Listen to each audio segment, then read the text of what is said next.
A quick question. What is money?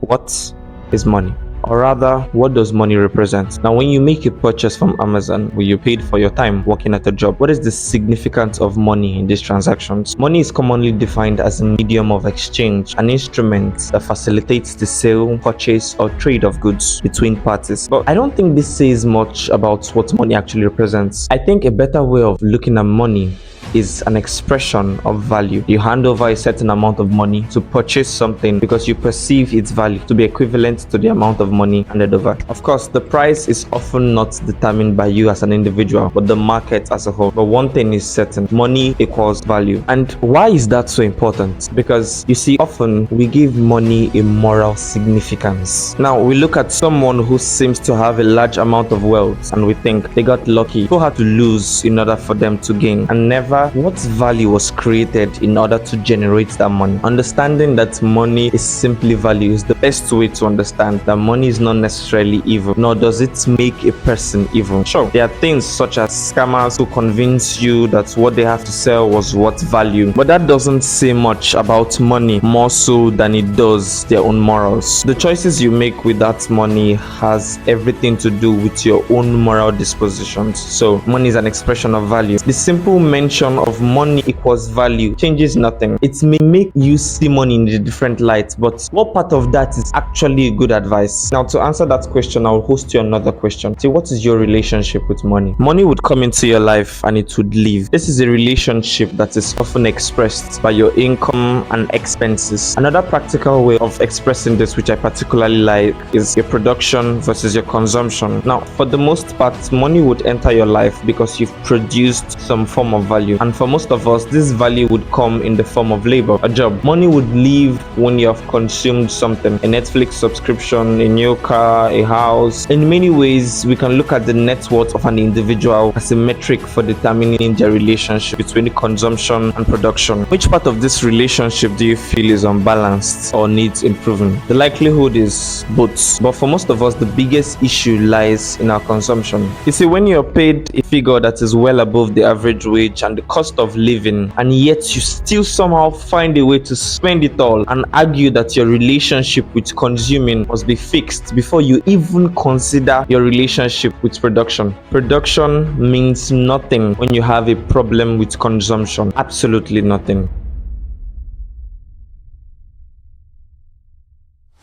A rat race, an endless, self-defeating, pointless pursuit. You see, sometimes the rat race is conflated with working a 9-to-5 job. It's a comparison often used by certain individuals to get you to buy their program. But this seems extremely unfair, mostly because it aims to villainize a job and it excludes the fact that there are those who either love or are perfectly fine with their jobs or have other aspirations aside from their 9-to-5. A real rat race is one that is living on the financial edge, being one paycheck away from broke constantly. See, the feeling as though the moment money enters your life immediately disappears, and the more responsibilities you have, the more dangerous this relationship becomes. Any unexpected circumstance, for that matter, can throw your entire financial position into turmoil. And consider the mental consequences of living in this financial edge. Your job no longer becomes an option. It becomes a necessity in order to keep funding your lifestyle or to keep paying off debts. Now, the things you own are now owning you. You see, it doesn't have to continue like that. The first stepping stone in personal finance would have you draw awareness to your relationship with money. This is often done by journaling your monthly expenses, categorized as food, utility, entertainment, and so on. It's about understanding yourself as a consumer. And yet, once you pass this stage, it's time for you to take control over your behavior. This often involves the idea of budgeting budgeting, deciding each month how much you're going to spend on each of these categories and sticking to it. It's about systematically looking on what you consume and finding ways in which you can minimize these things. It's also important to note that before you ever decide to invest, one of the most common practices in personal finance is to keep an emergency fund, a specific amount of savings that you hold on to in case of an emergency. Say this fund will typically hold 3 to 6 months worth of expenses. The idea of living below your means is an important one, because why would we choose to do otherwise? Why would we choose to live a lifestyle that we cannot afford, a one that places us on this financial edge? You see, the phrase keeping up with the Joneses summarizes this great problem of consumption. It's a phrase defined by Google as trying to emulate or not be outdone by your neighbor. You see, they buy new Porsche, you buy one too. They have nice clothes, you get some too. They renovate their homes, you do the exact same thing. All in the attempt of impressing or trying to keep up with others due to some form of social pressure. Only in today's world, the Joneses are not literal neighbors. Social media.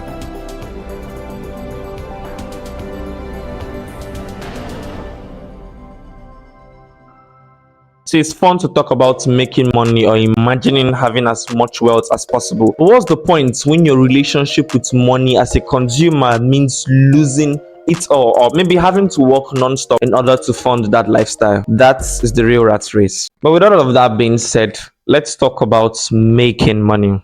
Personal finance channels like Graham Stephan or Dave Ramsey are great for learning how to work on your consumption side. But if there was one thing I wish they spoke more about, it would be the ability to make money, in which Iman, like I said, my mentor, really does that in a wonderful way. Now you may say, maybe Iman hired this kid to be an affiliate for him. I wish. I really wish. And I understand why they don't do this. You see, it's easier to reduce your expenses in the amounts that you consume than it is to increase your income. We see that their entire community is built up around focusing on frugality. People like Graham Stephan and Dave Ramsey promote strategies that fall in the spectrum of living frugally, saving a lot of money, and investing in the long run.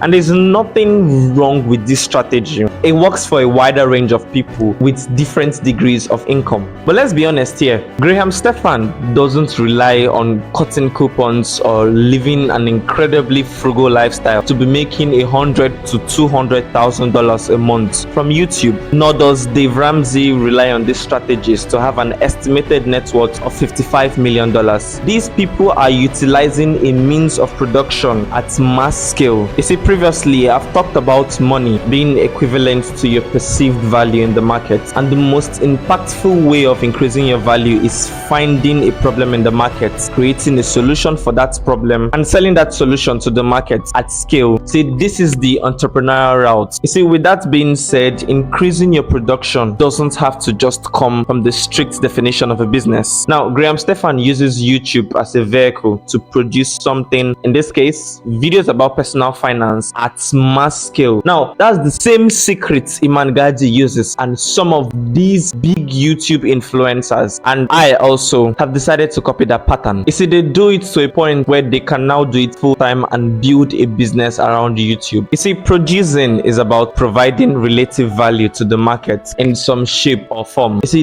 they utilize their skills to create videos that would be entertaining and educational, and thankfully the market responded positively to Iman, to Graham, and so on and so forth. Your form of production may be developing an app or software that is solving a problem you believe the market will pay for the solution, or perhaps a fitness brand that is branded extremely well and utilizes its community better than most other fitness brands, as I believe is the case with Ben Francis and what he did with Gymshark. You see, for most people, labor in the form of a standard 9-to-5 job will be their means of production. But this doesn't mean that your ability to produce stops there. Understanding yourself as a producer is about understanding ways in which you can produce value to the market. If you can produce value at a large scale, then it means earning money at a large scale. So the internet has thankfully provided a great deal of opportunity for us to be able to produce something and play out to the market. Whether the market actually wants what you have produced it can only be determined once you have released whatever it is that you have produced. This is a framework that's helped Iman, Graham, and personally myself.